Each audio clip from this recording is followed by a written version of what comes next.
Alright, so I decided this morning it'd be a great idea to, why don't I search the World Wide Web and figure out maybe I'm doing it wrong. And this is what I learned. I learned that the calibrations do not work. They only work on the RSX, the DC5 Integra model. So if you case swap your car, it doesn't work. So I'm back to square one. And like I said, towards the end of yesterday, we'll begin to figure that out ourselves. And this morning confirmed it. Hey, this guy's brake lights are out. And I think the only thing we can do is get a aftermarket module to trick the car. So I've seen a couple. They're not that cheap, but I'll be looking at options. Maybe I could just use a resistor, right? I like a 0.2 resistor. I don't know anything about resistors, and I am not skillful enough to input that in the middle of the line. So what we're gonna have to figure out is, what can we do? So we're approaching to one of my favorite corners in my area, and I've driven this corner for decades. But the problem is, I remember when I was a P-plater driving through here in my yellow Honda Civic on crappy Chinese tires that weren't inflated properly. I came through so fast that I literally understeered. I couldn't even take the corner. I understeered, and that's why they have all these things on the wall now. And I hit that 50 pole. Actually, the pole used to be a little bit further out. I hit it right there, because this section is where I'd fly through, like flat foot and just going around these chicanes.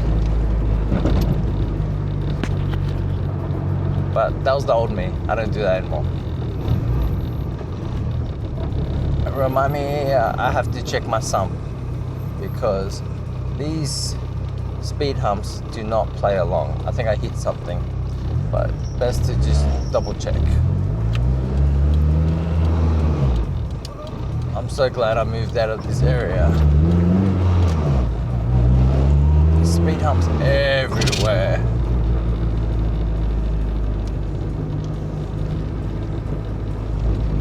This area is what I'd like to call a Karen infested area. Everyone is nitpicking on everything. Like literally everyone. There's a Karen on every single street, guaranteed. And if you guys doubt me, this is Altona Meadows. So prove me wrong. Look, another speed hump.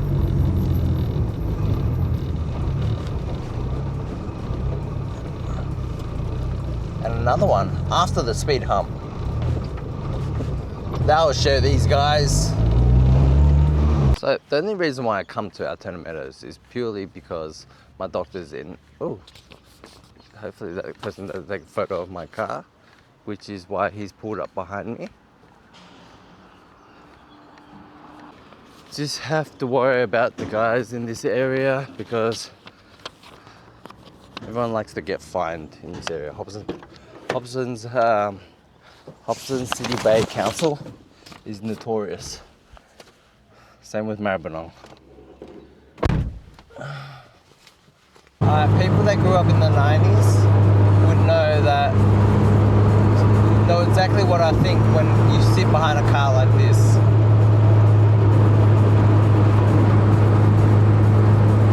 So, I just got back from doing my errand runs this morning, and we've got this here.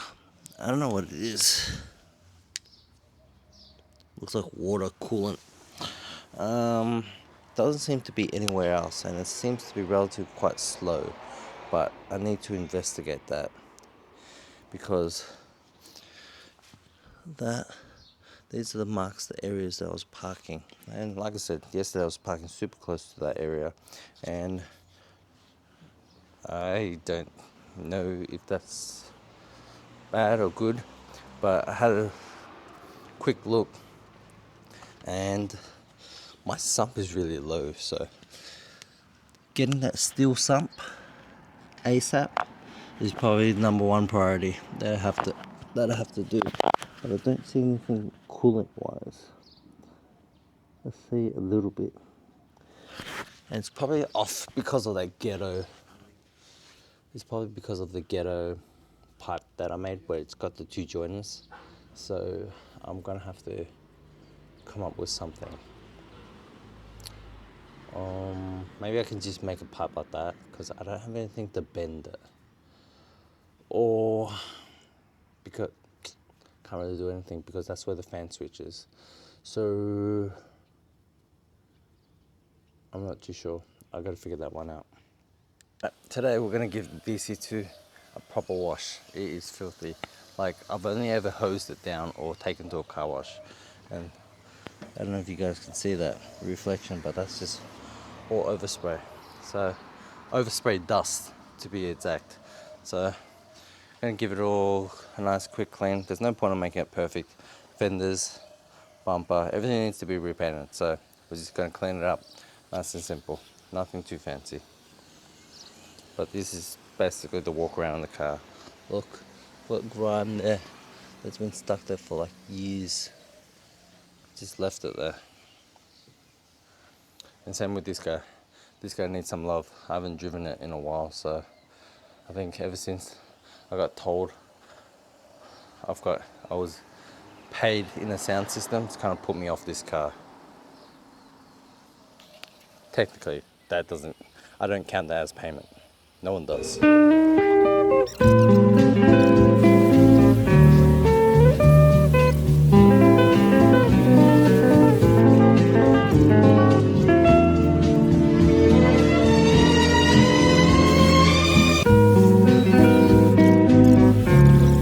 that's all finished. All right, so we've managed to clean that one, clean that one, clean that one, and briefly just wash the front end of the van. Obviously, I got sidetracked as well, and I started cleaning these windows. And look how new this door is, because it was covered in so much grime. It was covered in so much grime, and I've been thinking in my mind a lot about my X-brace in my DC2, and I've always wanted to do a C-pillar brace, and it's just a brace that goes straight across. And then I was thinking about it, and I kept on dreaming that I had one, but then I never thought about checking. So I kept on dreaming about it, and then when I checked, I've got one here. I don't know where this came from, but I'll be using this. So today, the DC2 will get a C-pillar brace. I'm pretty lucky today. I managed to find a cover for my DC2. So I've currently just cut that out, place that in. There's a tab broken here, so eventually I'm either gonna find another one or I'm just gonna bloody screw this right in, and then that should be okay. But this one's not staying either, so maybe I'll find another one, but this will do for now. And where I got that from was this car. And before you guys think that I stole it by removing it from this car still has both 1 and 2. And no, I didn't take the better one, okay? All right, I'm saying this to my friend Ray. I did not take the good one. I've taken the broken one. All right, and if you want that back, I'll give it back. No dramas. And also, back to the C-pillar. The way we're gonna get this off is very simple. We're gonna use a caramel wheel. So just basically any type of residue or anything that you have stuck on parts, it's always best to use one of these. Nice and easy. You'll see what I mean. Like, it just creates an amount of friction and it just takes it off. So let me find a drill bit. That's all done. I kind of cheated. I used wax and grease remover to remove all the grimy residue, but basically that's all done. So we found a solution, and just to reiterate to everyone watching, is I'm doing this purely for aesthetics. This is not meant to be for safety, not meant to be for handling whatsoever. Purely aesthetics. I just want to make sure that point goes across because I don't want to get flamed. Unfortunately,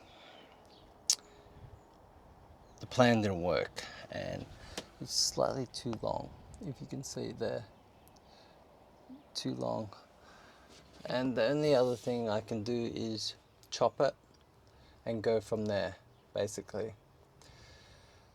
But if I do that, it's basically I have to chop off a massive section, which, because that thread doesn't go in any further unless I clean up that thread on both sides and then force it through. I'm gonna have some lunch and I'm gonna try to figure this out because this strap base is not going anywhere, not going on anything whatsoever. Or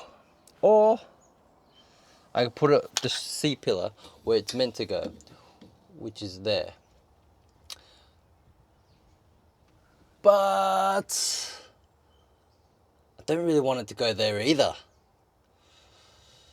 I'm gonna have to figure this out. I'm gonna have to figure it out. Or the simplest one is just make these holes bigger and then use that area because I've got a lot of thread inside there. But I'm not too sure at this stage what I want to do because the whole idea is to, I'm not gonna have that many passengers, but oh man, it would have looked sick. This is how it would have looked. That's how it look. Oh man.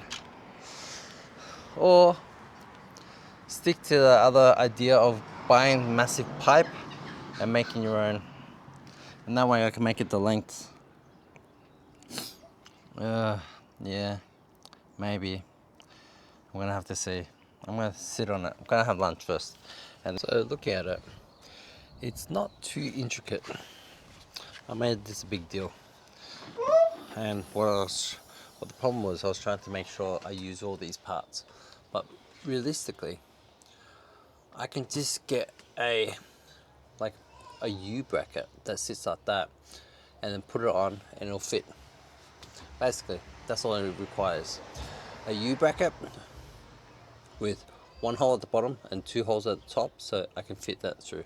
So that's all I need from Bunnings, basically. And I should be able to find some stuff like that. So basically like this. I know what I need in my head, and I'll try to find you guys an example, but I think we've got a solution. So decided to go on a walk, and then I just wanted to show you there's two different types of people. I'm walking around wearing a t-shirt and some shorts, and then we've got this girl here over here full rugged up in a vest, jumper, trackies and whatnot, but she's literally wearing 4 layers. And look at the sky, not a cloud in the sky. The wind is cold.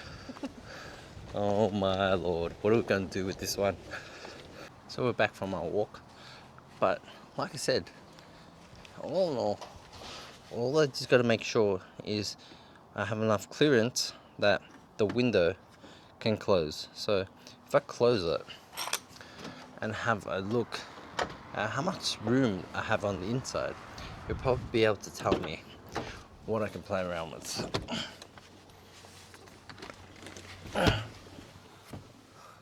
So I've got a fair bit of space, but also if it goes straight up, it's going to impact that area. So that's probably a point that I have to take note of as well. So maybe something that's offsetted, or maybe I can just come up with my own new joint or something. But I'm going to continue brainstorming and trying to figure this one out, because I do want a C-pillar, and whether or not it's this C-pillar or another C-pillar, I'm not too sure, but the idea is there and it's not going anywhere. That's the problem. I could chop it. I could just cut it and it'd work.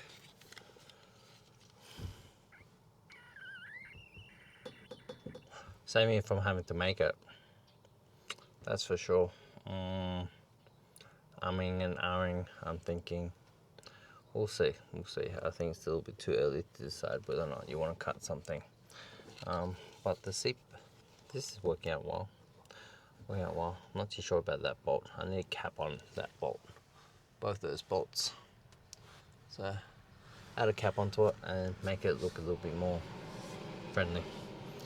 But maybe I'll just cut it. I only have to realistically. Maybe I should try to fix the thread first. If I can fix the thread, then I only have to cut a small amount, right? But how would I do it? Like, can I just grind it off? Like, smooth it out and then it should just go in? Not too sure. So, unfortunately, we couldn't find the U-bolts, U-joins that I wanted. But we managed to find some angled brackets, some L brackets. So, mounted it like this, like so and so.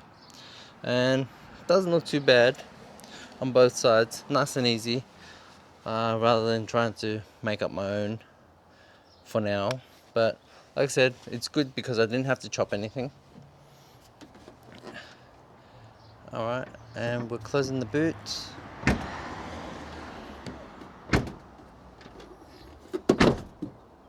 I think a little bit touches on the other side.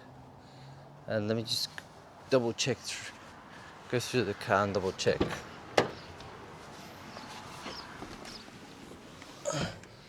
I think a little bit touches on the side, so I suppose I can always tighten it. And this side is clear, so what that tells me is push it further in that way, that direction, and we should be okay. So, all right, guys, how's that? Brackets grounded, shaved, cleared. All right, battery's low, so this is it. This is what I spent today doing. All right, let's see if we have clearance issues or any obstructions. We just made it just a bit, and this side we got plenty of room. I don't know why there's such a variance. Probably the bracket. Maybe the bracket I bent. One's bent more than the other, but I'm not too sure. But oh well. All right, family's falling apart. Everyone's falling apart today.